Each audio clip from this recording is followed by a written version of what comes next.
नमस्ते दोस्तों। मैं doctor Anand Patil, consultant psychiatrist and de addiction specialist. आज आपके लिए एक बहुत ही इंपॉर्टेंट वीडियो लेके आया हूं कि जो मेंटल इलनेसेस है, मानसिक बीमारियां जो है, उसके लिए इंश्योरेंस में क्या प्रोविजन है। तो इसके बारे में हमें जानकारी देंगे मिस्टर अरुण जोशी, जो न्यू इंडिया एश्योरेंस कंपनी में ब्रांच मैनेजर करके रिटायर हुए। तो उनसे हम कुछ आज सवाल पूछेंगे। तो अरुण जी, जी। पहले तो मानसिक बीमारियां कवर नहीं होती थी इंश्योरेंस में, बिल्कुल। तो अभी क्या सीन है? नमस्ते दोस्तों। मुझे आज बहुत खुशी हो रही है कि ये टॉपिक पे हम लोग आज बात करने जा रहे हैं। मुझे ये पता है कि इसके बारे में आपको बताना बहुत जरूरी है, क्योंकि अभी के हालात में ये जो एक नई पॉलिसी इंट्रोड्यूस हुई, जिसका प्रोडक्ट का नाम है यंग इंडिया और युवा भारत पॉलिसी। इस पॉलिसी में आपको यदि 24 महीने तक लगातार प्रीमियम आप भरते हो तो मेंटल इलनेस के बारे में आपको कवरेज अवेलेबल है। तो ये जो कवरेज है, तो ये सपोज अभी 10 लाख की पॉलिसी है, तो उसमें कुछ प्रोविजंस है, उसमें 10 लाख का कवरेज मिलेगा या कुछ कम कवरेज मिलेगा? बहुत अच्छा सवाल है आपका। उसमें 10 लाख की यदि आपकी पॉलिसी है और आप 2 साल तक लगातार प्रीमियम भरते हैं तो 25 तक का मतलब 2.5 लाख तक का आपको खर्चा, जो भी मेंटल डिसऑर्डर के लिए आप कर रहे हो, हॉस्पिटलाइजेशन उसमें जरूरी है, तो आपको मिल सकता है। तो इसका मतलब अगर आप ओपीडी बेसिस पर ट्रीटमेंट ले रहे हो तो आपको कवरेज नहीं मिलेगा। जी। अगर आप किसी बीमारी के लिए एडमिट होते हो तो उसका जो भी बिलिंग है, तो उसका कवरेज आपको मिल सकता है। हाँ, ये बात सही है आपकी। उसके लिए हॉस्पिटलाइजेशन जरूरी है। तो मेरे मन में यह सवाल आता है जी। कि अगर कुछ लोगों को, अगर उन्होंने पॉलिसी लिया और उनको अगर पहले 3-4 महीने के बाद ही उनको बीमारी शुरू हो गई और उनको एडमिट करने का की जरूरत पड़ी, तो क्या उनको पहले 3-4 महीनों में कवरेज मिलेगा? जी नहीं, उसमें 24 महीने तक आपको लगातार प्रीमियम भरना है, मतलब 2 साल के लिए। उसके बाद भी यदि आपको कुछ हॉस्पिटलाइजेशन करने की जरूरत हो तो आपको उसका खर्चा मिल सकता अच्छा। और अगर कुछ लोगों को पहले से बीमारी हो, पर अभी इंश्योरेंस तो अभी आया है, तो जो पहले से बीमारी है, मानसिक बीमारी है, तो क्या उसका कवरेज दिया जाएगा? है।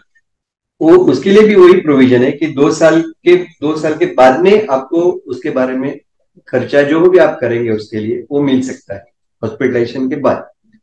तो ये तो बहुत बड़ी खुशखबरी है, क्योंकि हमारे बहुत सारे जो पेशेंट हैं जिनको आज तक कवरेज नहीं मिल रहा था, तो उनके लिए यह सुविधा अब हासिल हो गई है। जी बिल्कुल सही बात है। तो मुझे लगता है अभी मुझे देखना चाहिए कि कौन सी बीमारियां जो है वो इसमें कवर होती है। जी। तो मैं आपको शॉर्ट में उन बीमारियों के नाम बताता हूँ जिससे जो कवरेज में शामिल है। तो जैसे आईसीडी के जो कोड्स हैं, उसमें F01 to F09 जो बीमारियां जो फिजियोलॉजिकल कंडीशन की वजह से जो होती है, जैसे वास्कुलर डिमेंशिया है या किसी भी तरह का डिमेंशिया जिसको स्मृति भ्रंश बोलते हैं, तो वो उसमें कवर है। फिर कोई याददाश्त की बीमारी है जो किसी फिजियोलॉजिकल कंडीशन की वजह से है, तो वो इसमें कवर है। जैसे डेलिरियम होता है कुछ लोगों को, जैसे फॉर एग्जांपल किसी का सोडियम कम हो जाता है, किसी का लिवर फंक्शन खराब हो जाता है, किडनी फंक्शन खराब हो जाता है, तो उसकी वजह से वो थोड़ी देर के लिए अल्टर्ड सेंसोरियम में चले जाते हैं, तो बेहोशी में चले जाते हैं, या वो बहकी बहकी बातें करने शुरू कर देते हैं, तो उसके वजह से जिसको डेलिरियम बोलते हैं, तो वो उसके लिए एडमिट करना पड़ता है पेशेंट, तो वो उसका ट्रीटमेंट भी इसमें कवर्ड है। तो इसके साथ साथ जो पर्सनालिटी डिसऑर्डर्स है, बिहेवियरल डिसऑर्डर्स है, जो फिजियोलॉजिकल कंडीशन की वजह से आते हैं, वो भी इसमें कवर्ड है। तो जैसे फॉर एग्जांपल, जैसे अगर एपिलेप्सी की वजह से अगर कोई पर्सनालिटी चेंजेस आते हैं, तो वो भी इसमें कवर हो जाएंगे। तो जो नेक्स्ट कैटेगरी है, वो जो डिसऑर्डर्स है, वो F10 to F19 कैटेगरी में जो डिसऑर्डर्स है, तो वो है जो नशे से रिलेटेड जो बीमारियां हैं, तो वो भी उसमें कवर्ड है। जैसे अल्कोहल रिलेटेड है, जैसे ओपियम जो है, उस उसके रिलेटेड जो बीमारियां हैं, कैनबिस, गांजा, और जो कोई नशे की दवाइयां हैं, या कोई एंजाइटी के ट्रीटमेंट देने के लिए जो दवाइयां यूज की जाती है, तो उससे रिलेटेड अगर कोई डिसऑर्डर्स है, तो वो भी कवर होती है। फिर कोकेन एडिक्शन है, जो स्टिमुलेंट, अलग अलग स्टिमुलेंट्स है, उसके एडिक्शन है, फिर हेलुसिनोजन रिलेटेड डिसऑर्डर जो है, निकोटिन डिपेंडेंस भी इसमें कवर होता है। और कुछ लोगों को जो सूंघने की एडिक्शन रहता है, कि जो बॉन्ड होता है, कुछ ब्लूज होते हैं, तो वो सूंघने की जो बीमारियां हैं वो भी इसमें कवर होती है। इसके साथ साथ जो सीरियस मेंटल बीमारियां हैं, जैसे स्किजोफ्रेनिया है, सिजोटाइपल डिसऑर्डर है, डेल्यूजनल डिसऑर्डर्स है, ब्रीफ साइकोटिक डिसऑर्डर है, शेयर्ड साइकोटिक डिसऑर्डर है, स्किजोअफेक्टिव डिसऑर्डर्स है, और कोई ऐसा साइकोटिक डिसऑर्डर है जो किसी फिजियोलॉजिकल कंडीशन की वजह से नहीं है, लेकिन नॉट अदरवाइज स्पेसिफाइड, ऐसा अगर कोई साइकोटिक डिसऑर्डर है तो वो भी इंश्योरेंस में कवर होगा। उसके साथ साथ जो स्पेसिफिक पर्सनालिटी डिसऑर्डर्स हैं, फिर इंपल्स कंट्रोल डिसऑर्डर्स है, जेंडर आइडेंटिटी डिसऑर्डर्स है, पैराफिलियाज है, एंड अदर सेक्सुअल डिसऑर्डर्स है, फिर disorders of adult personality and behaviour या unspecified disorder of adult personality and behaviour भी इंश्योरेंस में कवर होता है। साथ साथ मॉडरेट और सीवियर इंटेलेक्चुअल डिसेबिलिटीज भी इसमें कवर होती है।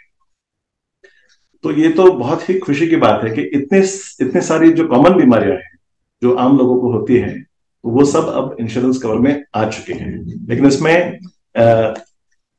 एक इंपॉर्टेंट क्लॉज ये है कि एडमिशन अगर करते हैं तो ही ये बीमारियों का आपको कवरेज मिलेगा।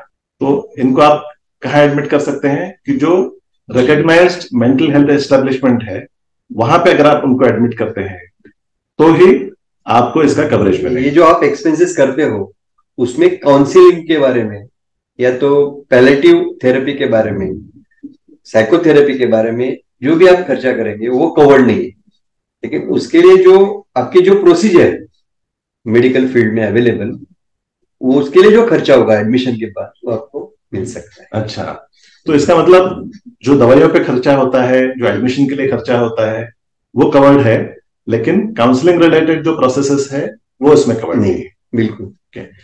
लेकिन ये वाकई बहुत अच्छी बात है कि बाकी सब चीजें अब कवरेज में आ गई है।